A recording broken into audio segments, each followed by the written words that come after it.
Hello and welcome to another video. Today I'm going to take a look at the Botslab 4K dashcam. The model number is G980H Pro, $180 at the time of this recording with the $30 coupon, so you can get it for around 150 bucks. A couple of weeks ago I tested the Botslab video doorbell and I didn't have a good experience. I hope this one is a better product. First I'm going to do the unboxing and then I'm going to go through the features, the app process, and then I'm going to install it in my car and get some real life footage. And you also get a sticker so the thieves would know this car is protected so they will not steal anything. I don't know, it's just a gimmick.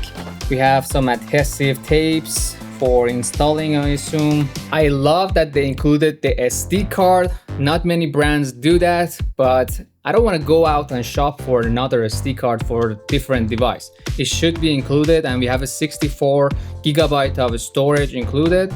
Okay, so this is the whole look of this dash cam.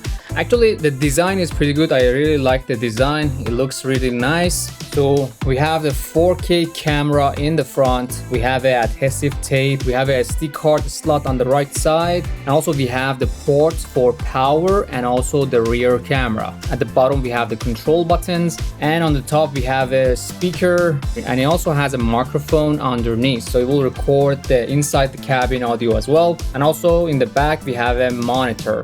I'm hoping the monitor would be touch, but I'm not sure. I don't think it will be touch, but we're gonna figure it out. Car charger with the really long cable, so you can do the wiring.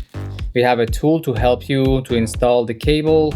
And this module is the rear camera. So they say this is the 2K camera. These companies always claim like 4K, 2K, stuff like that. But at the end of the day, you look at the image and it's like 720p. It's not even full HD. Hopefully that's not the case for this brand. We're gonna find that out. And we have a really long cable for the rear camera. So when you connect it to the rear, you have to come all the way to the front and connect to the main module for the front camera. And also the car charger has a USB port on the top, so you can attach other USB devices as well. Now let's go ahead and boot it up, install the app, and we can go through the function. And after that, I'm gonna install it in my car and get the real life footage. So on the right side, we're gonna install the SD card. Yeah, it's not that bad. So it's gonna look something like this. It's powered on, and it's working fine. First, it asks you to format the memory card. That's something you always need to do with a new memory card, just to make sure your data is correctly saved on the memory card. And the screen is not touch, so we need to use the buttons.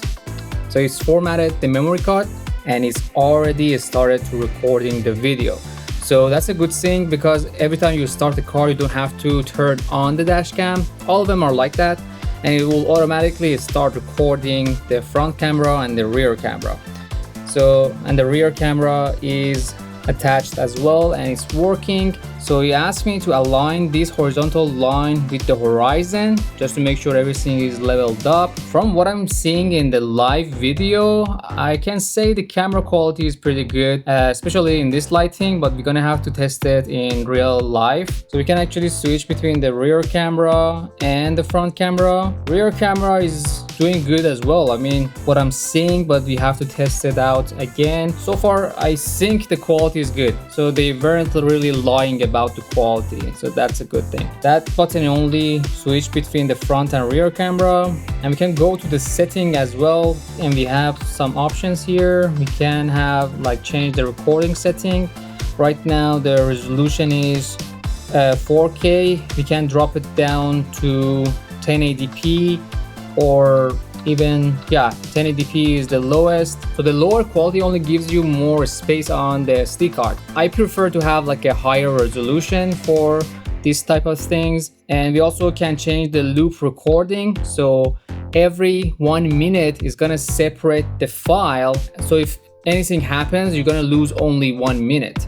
I usually leave it at 3 minutes, but I think 1 minute is a better option. Sensitivity setting, in case of emergency, if something happens and it takes a movement, I'm assuming it's gonna lock the footage.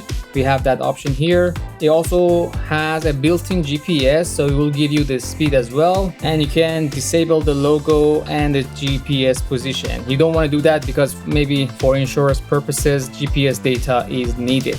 And we also have the parking monitor. Parking monitor, we can do some setting. We have the option to disable it. We have the low, medium, and high. So for the parking monitoring, I believe you need to hardwire it to the battery. And if the car is turned off, it's not gonna do the parking monitor because there is no power to actually work. So for that reason, you need to hardwire it. The hardwire kit is not included in this kit, but you can purchase it separately. We have an option for time lapse. So we have an option to shut down at idle. So if you're idle, it's gonna shut off the camera. You can disable it. And we also have driving assistant. So fatigue drive reminder. So it will just send you a reminder that you've been driving for 2 hours, for 4 hours, 6 hours, 8 hours. So you can get some rest. I don't know. I mean, that's helpful, I guess. Safe driving reminders. Detect dangerous driving behaviors and provide reminders. Who wants the device to tell you you're driving dangerously? So we also have a assistive driving reminder. Front car too close. I mean, does it have like a LiDAR system or how does it work? How would you know the front car is too close? When the distance between the vehicle is too close, a reminder will be issued. How would you tell if it's too close though? Remind when the front car starts? Okay, so if the front car moves forward, it's gonna give you a reminder that you need to move as well. Some sort of like AI assistant. I mean, my car has that function built in, but if you don't have it, you can maybe use this camera. Pedestrian collision detects pedestrian and motorcycle on both sides and provide reminders when a collision is possible. Okay, I mean, we have to test it out how good it is. You cannot just say we have that function, but if it doesn't perform, it's gonna be useless. From what I'm seeing, it doesn't have like a LiDAR system or something like a Tesla has. It's just the AI. And we also have an option for lane departure. All of the functions that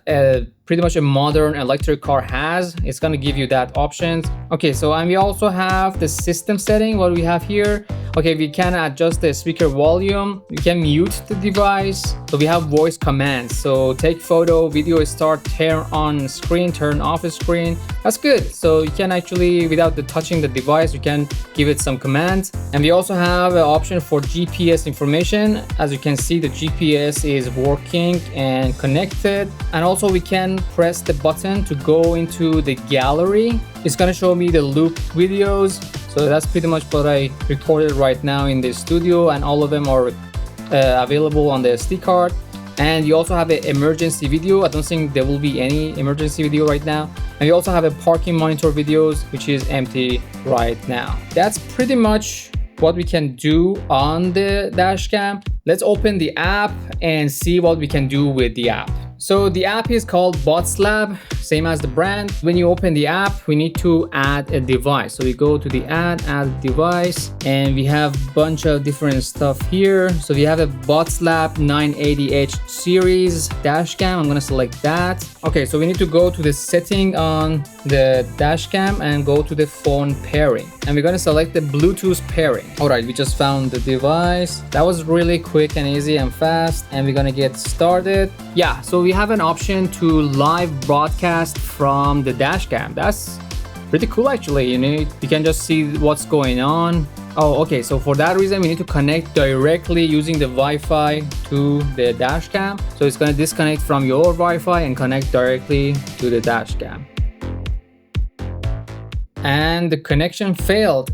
I was expecting something like that because with my experience with the Botslab, it had an connection issues for some reason. I don't know why this brand has a connection issues. I'm just gonna try again, and that's a bummer. I don't know what's wrong with Botslab and these Wi-Fi connections. I don't know if they're not using the good components in their devices.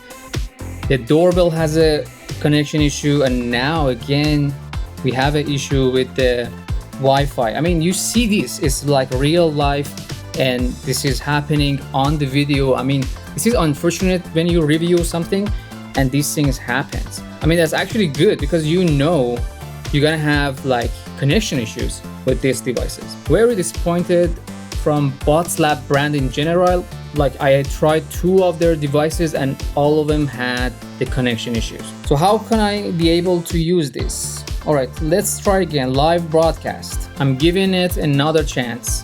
Another failed connection. Okay, it says restart the camera. Let's just go ahead and restart it. All right, let me just close the app. All right, we are connected. It just said it. Yeah, another fail. So the Wi-Fi connection pretty much doesn't work in my case. I don't know. The funny thing is the app says we are connected via Bluetooth and we also connected via Wi-Fi. So it says it on the top left corner. That's the thing. So for anything to work, it needs to establish a Wi-Fi connection to the camera. So nothing pretty much will work if you can't connect to the camera. So the app is pretty much useless in that case. The connection can't be made for some reason. I never had an experience with the dashcam and I reviewed many dashcams on my channel and never had this issue.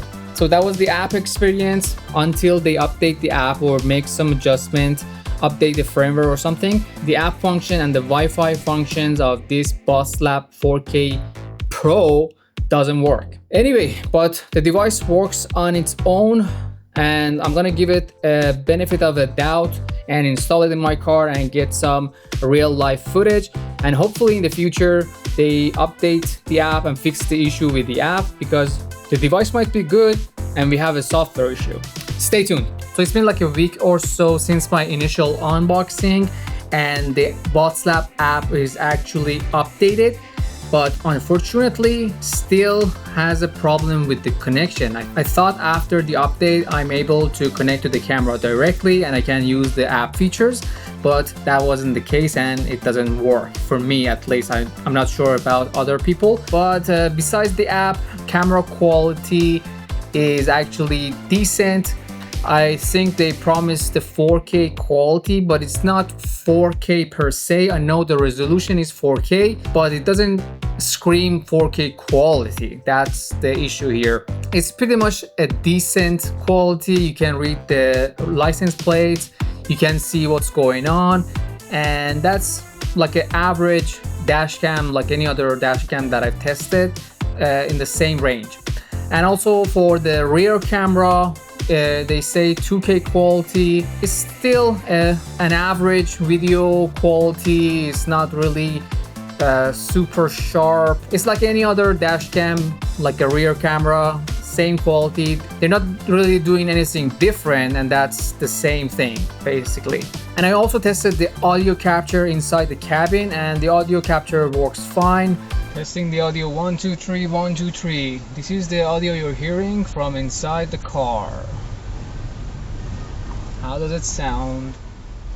And you can pretty much hear what I'm saying, and if somebody talks to you, you can hear them as well without any issue. And I also tested the driver assistant features, for example the line departure feature, and unfortunately that one didn't work. I was actually driving between the lanes on the road and it didn't give me any notification, anything like that. But when the driver moving forward, it will let you know that the car in front of you moved, so you can move. That one worked. And the other one was the aggressive driving behavior.